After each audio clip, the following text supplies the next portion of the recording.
से कम इस दुख के घड़ी में आप सब खड़ा रहो रोज। एक बंटी ही नहीं है इस धरती पे, अब बंटी नहीं थे। सही होना है तो मैं किसी को गलत बनाऊंगा तभी मैं सही हो पाऊंगा। भाई मैं हर जगह जाता हूँ, मुझे भी काम करना होता है तो बहुत सारी सिचुएशन होती है। क्या नेता हूँ, आकर कुछ भी मदद कर दोगे ना, कम से कम 200 कलाकार होंगे, 200 कलाकार होंगे। अगर लाख लाख रुपए भी इस परिवार को दे देंगे तो इन बच्चों का भविष्य उससे तय हो सकता है यार। सिर्फ कोई देता है ना तो यहाँ तो मस्ती करना है कि कोई आकर यहाँ पब्लिसिटी करना चाहता है। भाई तू भी पब्लिसिटी ले ले, इन बच्चों का मदद कर दे और पब्लिसिटी ले ले, इनको इंसाफ दिलवा दो।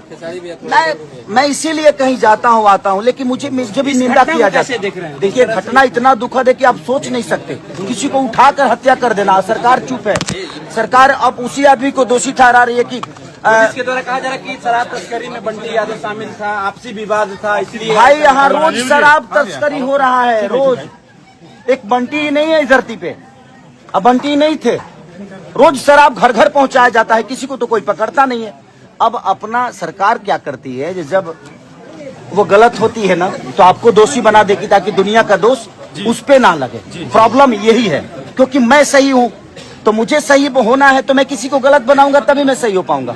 मुझे खुद के अंदर सही पैदा नहीं करना है, किसी को गलत बना के सही होना है, ये प्रॉब्लम है। इसीलिए मैं सब पूरे समाज से कहता हूँ, चाहे वो किसी भी जाति से हो, मैं हर जाति के यहाँ जाता हूँ, मैं हर जात के यहाँ जाता हूँ, क्योंकि मैं एक इंसान के तौर पे जाता हूँ कि इंसान की कोई जाति नहीं होती, इंसान इंसान ही होता है। खेसारी लाल यादव पे सवाल उठ